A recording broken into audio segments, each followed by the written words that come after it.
If we can start off by talking about a little bit of your experience following your heart attack and what you've kind of been through since then. Yeah, well, it was 32 years ago I had open heart surgery, which was like a bolt from the blue. Well, more like being punched on the nose. I was 30, I was fit, I was training vigorously, living a good lifestyle. I haven't been in football since I was 15 professionally. So when I was diagnosed with that, it really was a shock to me. Had the operation, and then about 20 years later, had an attack. I knew what was happening to me. I was conscious. It wasn't a cardiac arrest, which was a lot more serious. So I knew what was going on, and I can remember the worst bit about it, I suppose, I couldn't speak. And you know you can't speak. And then going in the ambulance and being treated on the table, surgeon trying to get a stent into me. They couldn't get it in, so that was a bit disappointing, but I'm here to talk about it. And that experience itself must have been terrifying to go through. What were your kind of initial feelings? Well, when you mention heart problems, right away, I think for everyone the alarm bells start ringing. You're thinking limited life. I was 38 when it happened to me, and we've got some guys here today who are a lot younger than me when they've had cardiac arrests. Psychologically difficult afterwards, and I've been speaking to some of them here today. They say that. How do you deal with it going forward? All I can tell you is that I'm, 32 years further down the road. I've lived a normal life. I take some medication, take tablets for cholesterol, blood pressure tablets, and I'm here to talk about it. I'm one of the lucky ones. Yeah, and what kind of work have you been involved with in terms of helping support people who have been through similar situations? Well, I'm an ambassador for the British Heart Foundation. I was involved in making the video Reviver, which is a site you can go to. If you Google Reviver, it takes you to a site where it teaches you how to do CPR.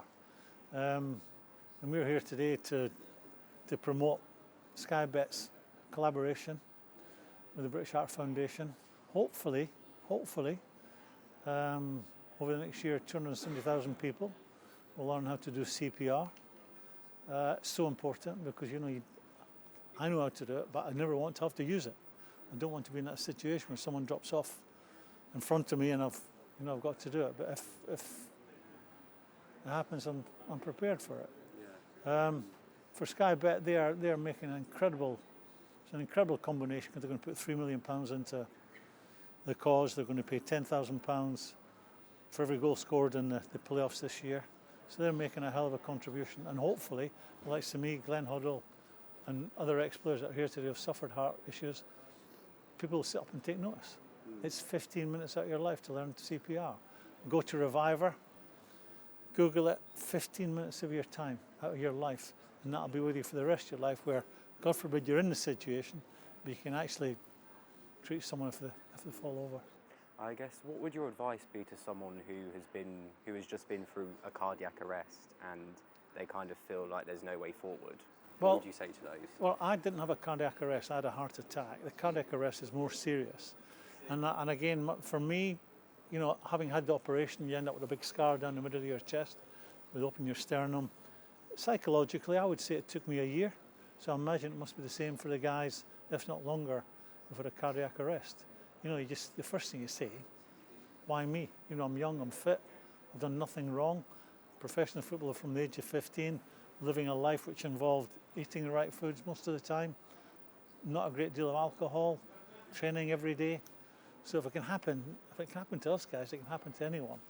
Psychologically, it took me a good year to get my head around it. When you pick your toothbrush up in the morning, at night, and you're brushing your teeth, and it doesn't happen now, but your gaze goes to your chest and you've got this big scar. So psychologically, it's tough. And do you think that obviously campaigns like this are helping to raise more awareness about any these awareness? issues? I think, me and other guys, young men, fit young men, and it's happened to them. So no one's safe from it. It could happen to anyone at any given time. So the more awareness we put out there, and hopefully through football, which is a reach that's so great. The way that our game here in England is so much watched throughout the world. It's made players very famous.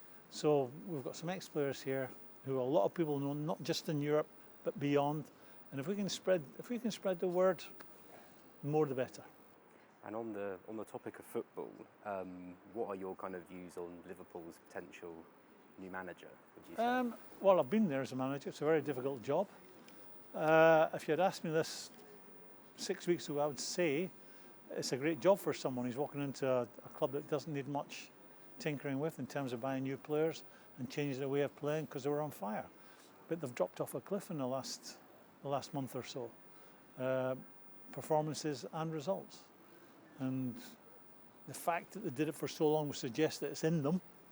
And it's just for whatever reason, they've dropped off that pace. You've got to get them back to where they were for most of the season, because they were a really good team for most of the season.